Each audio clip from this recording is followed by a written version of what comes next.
Breakfast करने का वक्त नहीं है तो एनर्जी बार खा लिया। बच्चों ने खाना ठीक से नहीं खाया तो उन्हें दूध में न्यूट्रिशनल पाउडर मिलाकर पिला दिया। जिम के बाद प्रोटीन शेक पीना तो बनता ही है। फैट लूज करने का आसान तरीका फैट बर्नर कैप्सूल। नमस्कार, मैं हूं आपके साथ कविता थपलियाल और आप देख रहे हैं कंज्यूमर इज किंग। अभी मैंने आपसे जो बातें कही हैं वो आज के वक्त में ज़्यादातर लोगों की ज़िंदगी का अहम हिस्सा बन चुकी हैं। हमारे खान पान का दूसरा विकल्प बन चुके हैं फूड सप्लीमेंट्स। जी हाँ, फूड सप्लीमेंट्स या न्यूट्रिएंट्स उन्हें कहा जाता है जो हमारे खाने में रह गई कमी और शरीर में पोषक तत्वों की कमी को पूरा करने का काम करते हैं। ये सप्लीमेंट्स विटामिन, मिनरल्स, जड़ी बूटी, एंजाइम्स, एमिनो एसिड्स हो सकते हैं जिन्हें हम tablets, capsule, powder, energy bar और हेल्थ ड्रिंक्स के जरिए लेते हैं। लेकिन सवाल यहाँ पर ये उठता है कि सप्लीमेंट्स हमारे लिए कितने ज़रूरी और कितने सुरक्षित हैं। क्या सप्लीमेंट्स को खुराक का हिस्सा बनाना चाहिए? सप्लीमेंट्स लेते वक्त हमें किन बातों का खास ध्यान रखना चाहिए? क्या सप्लीमेंट्स जानलेवा भी साबित हो सकते हैं? और कितना बड़ा है भारत में सप्लीमेंट्स का बाजार? तो इन्हीं तमाम मुद्दों पर आज हम बात करने वाले हैं। हमारे साथ खास मेहमान भी जुड़ गए हैं। Yash Patel, celebrity fitness expert और nutritionist, doctor Shobha Subramanyam Itolikar, consultant internal medicine, Fortis hospital, और दिव्या गांधी, डाइटिशियन। आप सभी का स्वागत है हमारी इस खास पेशकश में, जहां पर हम बताने वाले हैं दर्शकों को कि एनर्जी बार, प्रोटीन शेक और तमाम तरह के सप्लीमेंट्स और फैट बर्नर्स लेना कितना सेहतमंद है, कितना सही तरीका है अपनी बॉडी को फिट रखने का। यश, आपके पास आऊँगी सबसे पहले। आप सेलिब्रिटी फिटनेस ट्रेनर हैं एंड आई एम श्योर आपके जितने भी क्लाइंट्स होंगे या वैसे भी लोग आपसे ये सवाल तो ज़रूर पूछते होंगे कि सर वर्कआउट के बाद कौन सा प्रोटीन शेक पी लेना चाहिए, क्या फैट बर्न और खाने से जो हम वर्कआउट कर रहे हैं उससे क्या दुगनी तेज़ी से हम फैट बर्न को लूज़ करेंगे, फैट्स को लूज़ करेंगे। इस तरह के सवाल कितने आम है और कितना ज़रूरी लोगों के दिमाग में होता है कि अगर वह वर्कआउट भी कर रहे हो तो इस तरह के सप्लीमेंट्स से उसको कुशन अप किया जाए। Correct, correct. First of all thank you so much for inviting. अभी ये जो आपने सवाल पूछा ये बहुत ही कॉमन होता है। इसके पीछे इस सवाल का मैं डायरेक्ट जवाब भी आपको दूंगा, बट एक छोटी सी स्टोरी भी आपको बताता हूँ कि क्या होता है जब हमारी बॉडी में किसी भी तरह की प्रॉब्लम इकट्ठी होती है। तो हम इंसानों की एक बेसिक सी फिलॉसफी होती है कि जल्दी से जल्दी वो ठीक हो जाए। हम कभी भी किसी तो कोई भी तरह की बीमारी या परेशानी हमारी बॉडी में होती है तो उसको डेवलप होने में सालों लगते हैं। बट एक बार डेवलप होने के बाद हमारी सबसे पहली थॉट जो होती है वो यही होती है कि बस इसको जल्दी से जल्दी हमारी बॉडी से बाहर निकाला जाए या ठीक किया जाए। सप्लीमेंट और प्रोटीन शेक जो है इनका बाजार भी इतना ज्यादा आज के दौर में बड़ा इसलिए हुआ है बिकॉज ये आपको फास्ट रिजल्ट्स प्रॉमिस करते हैं और शॉर्टकट हर इंसान को लेना पसंद होता है। इसी वजह से ये जो चीजें हैं ये काफी हद तक मार्केट में जाती है और ये काफी हद तक जाती है। और मेरे पास ऐसे क्वेश्चंस हमेशा आते हैं जिसमें लोग बोलते हैं कि क्या ऐसा सप्लीमेंट है जिससे मेरा फैट लॉस जल्दी हो जाए, या मुझे एक पर्टिकुलर शादी के लिए तैयार होना है, या शादी में मुझे ऐसा दिखना है, मुझे इस तरह का अपना रूटीन फिक्स करना है, तो उसके लिए मैं फटाफट ये चीज कैसे कर सकती हूँ। प्रॉब्लम ना तो सप्लीमेंट में है, प्रॉब्लम ना तो बिना सप्लीमेंट में है, प्रॉब्लम फटाफट में है। तो जनरली क्या होता है जब कोई इंसान डेस्परेट होता है किसी एक पर्टिकुलर रिजल्ट्स के लिए, तो वो सबसे पहले सप्लीमेंट्स की ओर जंप मारता है। और सप्लीमेंट्स के बारे में आपको मैं एक बेसिक सी इंफॉर्मेशन बताना चाहूंगा जो लोगों को नहीं पता, कि उसका ओवरऑल मैन्युफैक्चरिंग कॉस्ट बहुत ज्यादा होता है। क्योंकि अगर आप ह्यूमन बॉडी में हर एक छोटी छोटी चीजों को माइक्रोस्कोपिक लेवल से देखो, एब्जॉर्प्शन कैसे होता है, तो उसका काफी महंगी प्रोसेस होती है मैन्युफैक्चरिंग की। हमारा जनरली अफोर्डेबिलिटी अगर देखा जाए तो हर इंसान का उतना नहीं होता है। उसी वजह से सप्लीमेंट्स जो हैं वो कभी हमें ऐसे डुप्लीकेसी या किसी ऐसी बहुत सारी ऐसी चीजें भी मिल जाती है जो हमारे स्वास्थ्य के लिए हार्मफुल होती है। बट यस, आपके सवाल का अगर मैं जवाब दूं सिर्फ लिमिटेड रहूं उससे, तो बहुत सारे लोग मेरे पास आते हैं जो बोलते हैं कि सप्लीमेंट्स लेना चाहिए, नहीं लेना चाहिए। तो उसके लिए मेरी राय हमेशा यही रहती है कि बहुत सारे ऐसे ब्रांड्स हैं जो काफ़ी ट्रस्टेबल है, जो थोड़े-से एक्सपेंसिव भी आते हैं, but at the same time उनके रिजल्ट्स अच्छे हैं। But at the same time मैं आपकी बात से भी कंप्लीटली एग्री करूँगा कि कई-कई बार ऐसे अ ब्रांड्स होते हैं या ऐसे शेक्स होते हैं जो काफ़ी प्रोस्थेटिक मटेरियल डालते हैं, नकली चीज़ें होती है जिसकी वजह से आपकी हेल्थ पर खराब इम्पैक्ट भी आ सकता है। डॉक्टर शोभा, यश ने खैर बताया कि किस किस तरह के ब्रांड्स हैं जो किस किस तरह से आपको न्यूट्रिशनल वैल्यू जो आपकी बॉडी में कम होती है और जिनकी ज़रूरत होती है आपकी बॉडी को फिट रखने के लिए वो प्रोवाइड करते हैं। लेकिन मेरे जहन में हमेशा से एक सवाल ये रहा है कि क्या ये प्रोटीन शेक और इस तरह के सप्लीमेंट्स लेना क्या ज़रूरी होता है? क्या होता है इस तरह के सप्लीमेंट्स में? और अगर आप जितना समय एक प्रोटीन शेक पीने में लेते हैं उतने में आप 2 कटोरी दाल पी लें, है ना, आखिर में बात तो आपके बॉडी को पूरी तरह से पोषण देने के लिए ही होती है। हाँ, अगर आप किसी इस तरह के स्किल में है या इस तरह के प्रोफेशन में है जहाँ पर मे बी आपको एक स्पेसिफिक बॉडी टाइप की ज़रूरत है, तब शायद मेरे ख्याल से आपकी वर्कआउट में डिमांड हो सकती है। बट अदरवाइज अगर आप केवल फिट रहना चाहते हैं तो इस तरह के सप्लीमेंट्स को जितना नेचुरली लिया जाए उतना बेहतर होगा। और वाकई जिस तरह के दावे डॉक्टर शोभा ये सप्लीमेंट्स करते हैं, क्या वाकई उनमें वो न्यूट्रिशनल वैल्यू होती है? क्योंकि नेचुरल खाने का क्या कोई सब्स्टिट्यूट हो सकता है artificial? Okay, so it's a very good question and आपने काफी मतलब मेरे एक हिस्से का आपने खुद ही जवाब दे दिया कि as much as possible we should go for wholesome food जो अपने रेगुलर डाइट में हम लेते हैं, सब्जी रोटी दाल चावल होलसम ग्रेन्स जो रहते हैं, rather than grinding them into a powder and having it. Okay, so definitely healthy adults, okay, should go for, because our daily protein requirement, recommended daily allowance जो हम कहते हैं, that's 0.8 grams per kg body weight per day. So if you take an average, one egg, a glass of milk, yogurt, some chicken, a bowl of thick dal, or sprouts. So these are all raw sprouts, salad. So इसमें से अपने को हमें काफी proteins मिल जाता है. You don't really need to go for कोई supplements लेने की भी जरूरत नहीं है.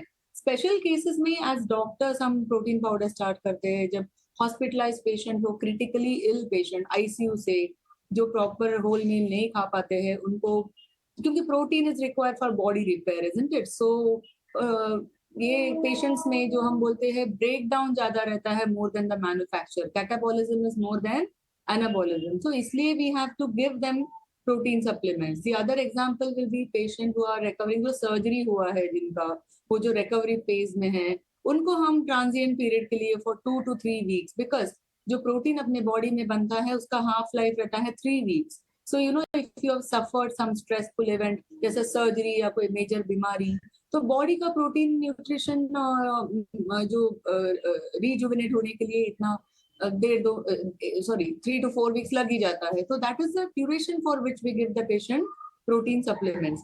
एल्डरली पीपल जिनमें थोड़ा इनटेक कम हो, उनमें भी हम यही कहते हैं कि try to have wholesome foods.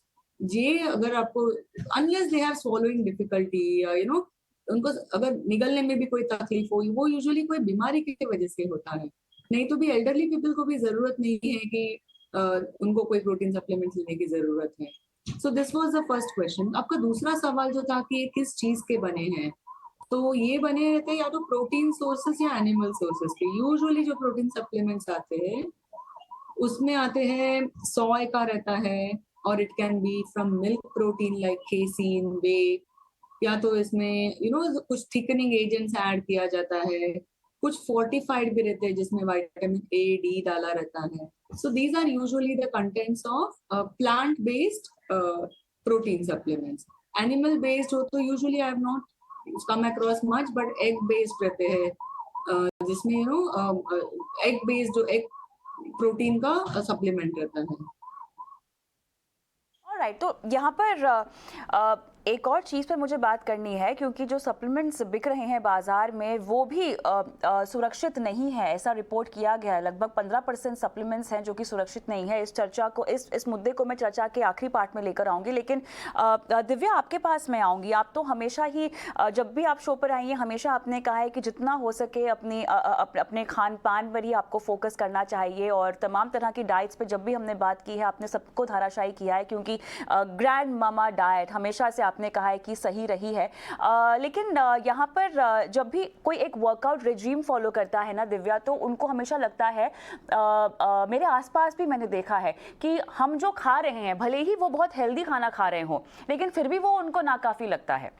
और कई बार जिम में जो ट्रेनर्स होते हैं वो भी ये बोलते हैं कि नहीं, आपको कुछ और खाने की ज़रूरत है, आप 50 अंडे खाइए दिन में, है ना, आप इतना चिकन खाइए, अगर आप वेजिटेरियन है तो आपको सब्स्टिट्यूट करने की ज़रूरत है। ये लोगों के अंदर जो दिमाग में बैठ जाता है ना कि हम वर्कआउट कर रहे हैं तो हमें खाना बढ़ाना पड़ेगा या कम करना पड़ेगा, इसको ज़रा समझाएं दिव्या।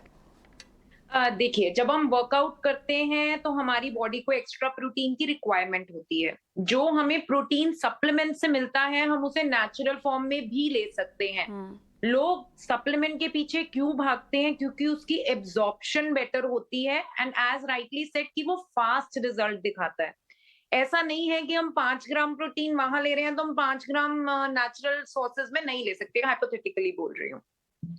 रही बात एक मिथ कि आपको बहुत ज्यादा प्रोटीन खाना चाहिए या बहुत ज्यादा प्रोटीन सप्लीमेंट लेना चाहिए, टॉक्सिसिटी किसी भी चीज की खराब है।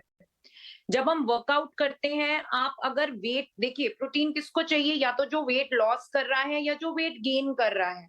वेट लॉस, वेट गेन दोनों प्रोटीन से होता है। जो वेट गेन करना चाहता है वो 1.5 ग्राम उसके आइडल बॉडी वेट के हिसाब से लेता है, पर केजी आइडल बॉडी वेट।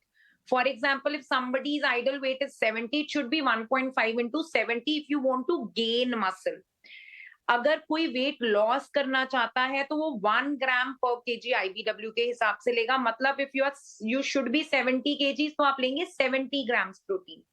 अब एक बात आती है सप्लीमेंट की। अगर हम ये कंजम्पशन सप्लीमेंट के थ्रू करते हैं और हम रेगुलर बेसिस पे करते हैं तो वो हमारी किडनी पे लोड डालता है, प्लस हमारे ब्लड शुगर लेवल को स्पाइक कर देता है। क्यों? क्योंकि जो भी चीज हमें इंस्टेंट एनर्जी देती है, हम चबाते तो नहीं है प्रोटीन सप्लीमेंट, इंस्टेंट एनर्जी देगी, एकदम से ब्लड ग्लूकोज लेवल को स्पाइक करेगी, तो आपको थोड़ा एनर्जेटिक लगता है, योर परफॉर्मेंस गोज बेटर। अब हम इसको वेजिटेरियन सोर्सेज में किस तरीके से ले सकते हैं? वेजिटेरियंस के लिए हमें सबको पता है कि टोफू हो गया, सोयाबीन हो गया, चना हो गया, these things are very high in protein.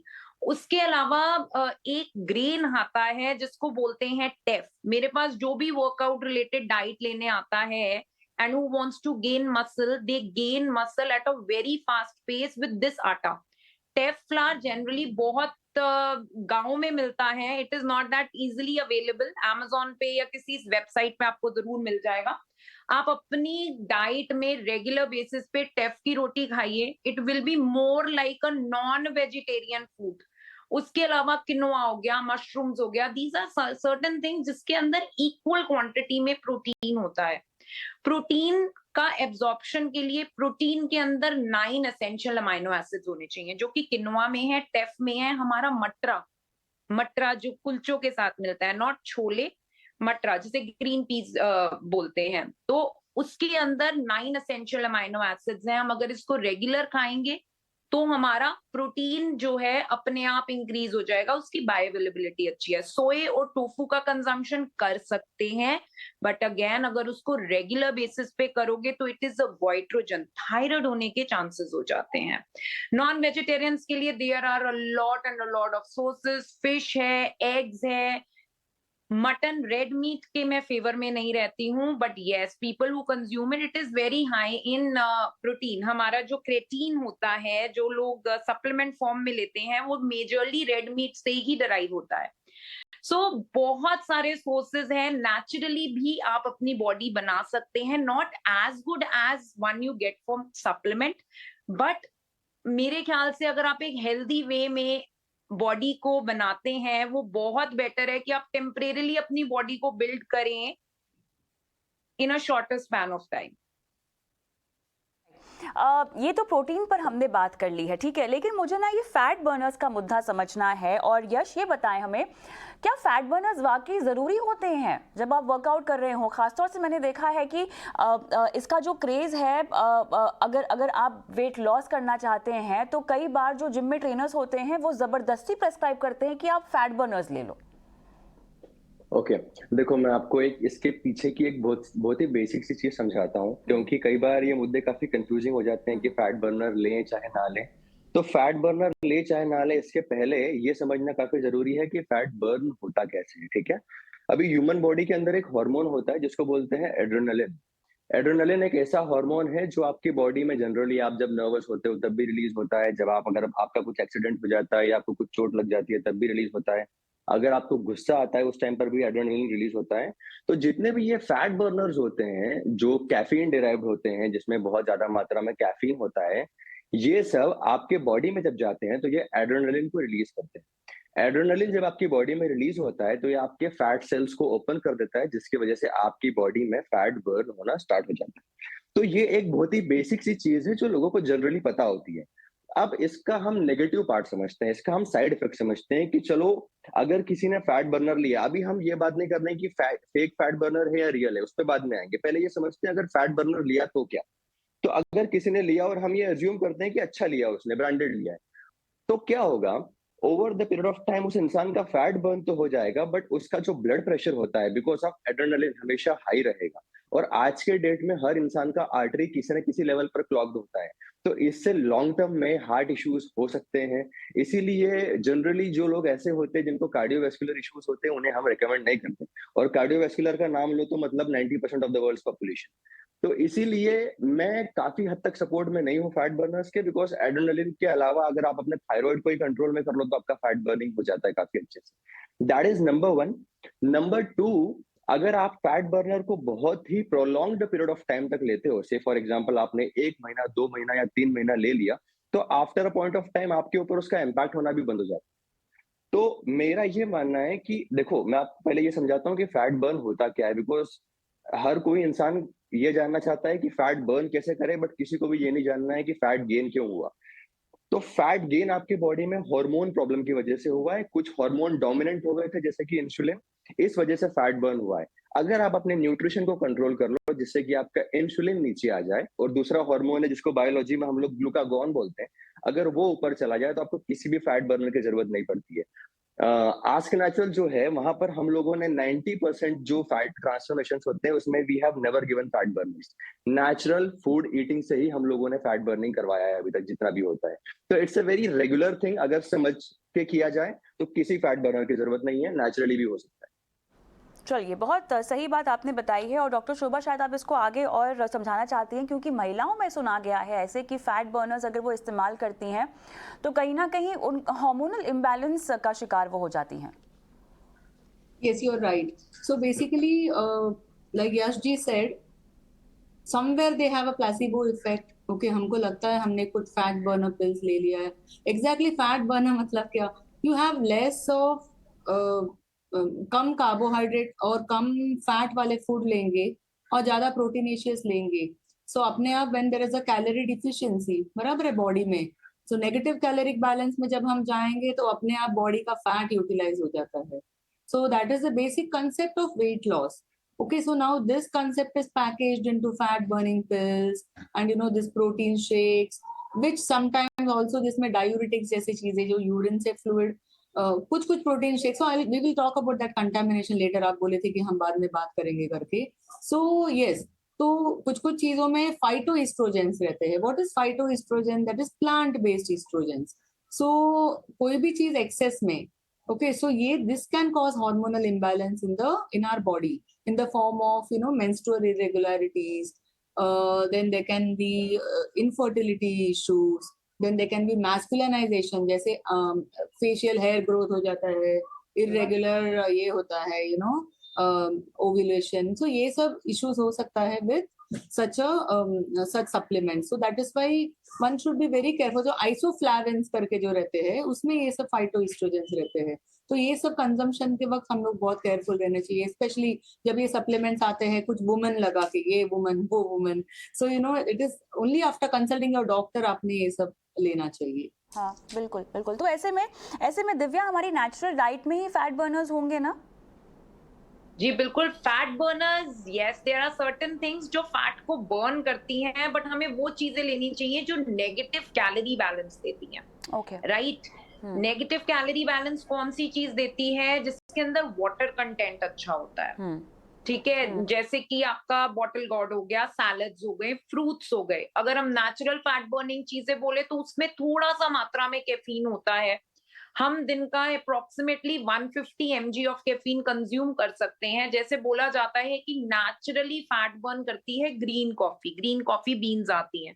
आप उसको बहुत कम मात्रा में दिन में एक बार अपनी हेवीएस्ट मील जो कि हमारा नाश्ता होना चाहिए उससे पहले ले सकते हैं, ताकि वो आपके बॉडी के मेटाबॉलिक रेट को इंक्रीज रखे। बट मेक श्योर आपको अपना हार्ट रेट, ब्लड प्रेशर, इन सब चीजों का ध्यान रखना है, अपना स्लीप का ध्यान भी रखना है। और उसके अलावा अगर हम फैट बर्नर्स की बात करते हैं कविता, फैट बर्नर्स का एक और साइड इफेक्ट ये होता है कि उससे फैट सॉल्युबल विटामिन की डेफिशिएंसी हो जाती है हमारे एडीई के। सो यस, हमें नेचुरल चीजों पे जाएंगे जो नेगेटिव कैलोरी बैलेंस करे। हमारा कैलोरी एक्सपेंडिचर ज्यादा होना चाहिए, कैलोरी इनटेक कम होना चाहिए जो वेट लॉस करना चाहते हैं। जो एथलीट्स हैं, जो रनिंग करते हैं, उनकी डाइट कार्बोहाइड्रेट बेस्ड होनी चाहिए, moderate protein and moderate fat होना चाहिए। डॉक्टर शोभा, क्योंकि आप हमारे साथ हैं तो चलिए अब लोगों को थोड़ा सा गाइडलाइन दे देते हैं कि अगर सप्लीमेंट्स का इस्तेमाल करना हो तो क्या क्या चीज़ें देखनी चाहिए, क्योंकि यहाँ पर जितने सप्लीमेंट्स मिलते हैं बाज़ार में उसमें से कौन सा सही है, कौन सा नहीं है, सुरक्षित कौन सा है, क्योंकि यहाँ बहुत सारी कॉम्प्लिकेशंस हैं जो लंबे समय में अगर आपने गलत तरह के सप्लीमेंट्स लिए हैं तो वो डेवलप हो सकती हैं। तो अगर किसी को किसी भी कारण से अगर सप्लीमेंट्स लेने पड़ रहे हैं तो एक तो किस तरह के लेने चाहिए, ऑब्वियसली डॉक्टर को कंसल्ट ही करना चाहिए, लेकिन लेने भी जाएं तब भी क्या बात देखें? ये जो सप्लीमेंट्स है इनका कोई रेगुलेशन नहीं था पहले, जैसे एफडीए, यूएस एफडीए, ओके, अपना Indian food safety and food से एफएसएसएआई जो हम बोलते हैं, food security and safety authority of India. So 2020 में का मैंने डॉक्यूमेंट पढ़ा था, एक शेड्यूल 5H, जिसमें उन्होंने शेड्यूल या 5G या F, ये शेड्यूल में ही उन्होंने एक्चुअली क्लासिफाई किया कि जो न्यूट्रास्यूटिकल्स होते हैं, जो we have pharmaceuticals which is medicines, we have nutraceuticals is nutrition packed as medicines, and then we have nutrition. Okay, so nutrition लेना ठीक है, बीमारी में फार्मास्यूटिकल लेना ठीक है, बट ये न्यूट्रास्यूटिकल ग्रे जोन में आ रहा था जिसका कोई रेगुलेशन नहीं रहता था। तो अभी वो थोड़ा एफएसएसएआई स्कैनर के अंदर आया है, इसलिए उन्होंने उसको रेगुलेट करने को शुरू किया है। तो फिर भी उसमें कुछ कंपनीज है जो इलीगल चीजें करते हैं, दे एस्केप द रेगुलेशन एंड अपने आप पेशेंट्स के जो सप्लीमेंट्स है उसमें कुछ टॉक्सिन्स घुस जाते हैं। लाइक मैन्युफैक्चरिंग लेवल पे there can be some issues, there can be issues at the जो प्रोडक्ट्स यूज किए हैं प्लांट्स, स्पेशली प्लांट्स में जैसे हम बोलते हैं फर्टिलाइजर केमिकल यूज के वैसे टॉक्सिन्स चले जाते हैं। सो ये सब चीजों का रेगुलेशन तो करना ही है। सेकेंडली, उसमें जो लेबल प्रिंटेड है वो उसमें कितना ऑनेस्टी दिखाया जाता है, इस पे भी रेगुलेशन करना जरूरी है। तो यही जो चीज है, ये दिस द आर्टिकल जिसने शुरू किया अपना ये डिस्कशन, उसमें वही लाइट में लाया है कि 15% of these were found to be unsafe because वो जो प्रॉमिस करते हैं उसके अलावा भी उसमें कुछ है, या तो प्यूरिटी टर्म्स में या एफिकेसी टर्म्स में। तो yes, so what advice I would give to somebody who is taking a protein supplement, पहला सवाल ये पूछेगा कि प्रोटीन सप्लीमेंट लेना जरूरी है क्या। जैसे आपने एक पैनलिस्ट ने बताया, जैसे आप जिम में जा रहे हो, आप एग ले सकते हो, आप चिकन ले सकते हो, protein you can have curd. तो जो आपका रेगुलर डाइटरी रिक्वायरमेंट्स के बावजूद आपको जरूरी है तो लीजिएगा। जो भी चीज आपको उसमें नहीं समझ रहा है कि उसमें क्या है, कुछ किसी में there might be some names जो आपको नहीं पता, जैसे एफिड्रा लिखा हो, हाँ मा हुआंग लिखा हो, तो if you don't know it then don't take it, because आपको नहीं पता है वो चीज में क्या है। It is very possible that it could cause some side effects. And the third thing is, जैसे मैडम ने बताया, कोई कोई चीजों में फैट सोल्यूबल विटामिन एक्सेस भी रहते हैं। हाँ, तो वाटर सोल्यूबल विटामिन है बी एंड सी, वो तो बॉडी एक्सक्रीट कर देता है, विटामिन बी एंड सी, उसका कभी टॉक्सिसिटी नहीं होता है। मगर बाकी जो ए डी ई के विटामिन है, इनके एक्सेस से भी इश्यूज हो जाता है, so these things you don't need them really, other than because these are all micronutrients, you just need them in trace doses. So these are the things that you have to bear in mind while reading the label. And जैसे यश जी ने बताया, quick fixes, please don't go for that. As doctor, I always emphasize on making it a lifestyle कि बाबा आप रोज Absolutely. इतना mindful eating करेंगे, because it has to be sustainable कि आप जिंदगी भर कुछ डाइट फॉलो कर सके. ये क्विक फिक्सेस, नया जनरेशन है, they want quick result, quick fixes, you know. तो Absolutely. प्रॉब्लम उसी की वजह से आता है. एंड बिल्कुल। It's a win win situation, उनके लिए भी सब जल्दी से हो जाता है. नहीं, सही And बात even है. the और companies आप will- बहुत ज़रूरी है कि आप कहीं सुनी बातों में ना आए. आप अगर आप जिम जा रहे हैं, अपने ट्रेनर से कोई सलाह ले रहे हैं, तो क्या आपके ट्रेनर में वो काबिलियत है कि वो इस तरह की सलाह आपको दे पाए? क्या वो उतने स्पेशलाइज्ड हैं? इसके बारे में भी आपको पूछताछ करनी चाहिए, जानकारी लेनी चाहिए, क्योंकि कई बार ऐसा देखा गया है कि वो इतने स्पेशलाइज्ड होते नहीं हैं. और अगर आप जिम जा रहे हैं, एक वर्कआउट ट्रेनर हायर कर रहे हैं, तो कहीं ना कहीं आप एक डाइटिशियन से भी कंसल्ट कर लीजिए ना कि आपको क्या क्या खाने में चीज़ें रखनी चाहिए. अपने डॉक्टर के पास चले जाइए, बोल दीजिए कि ट्रेनर कह रहे हैं कि आपको प्रोटीन शेक लेना है, फैट बर्नर लेना है, कि आपके लिए सही है या नहीं है, क्योंकि बात आपके शरीर के लिए हो रही है. और आपकी जो बॉडी है वो आपके साथ बहुत समय तक रहने वाली है, और ये आपकी जिम्मेदारी है कि आप उसको सही तरीके से उसका ख्याल रखें. बहुत बहुत धन्यवाद आप सभी का इस खास पेशकश में शामिल होने के लिए. मुझे भी इजाज़त दें. नमस्कार.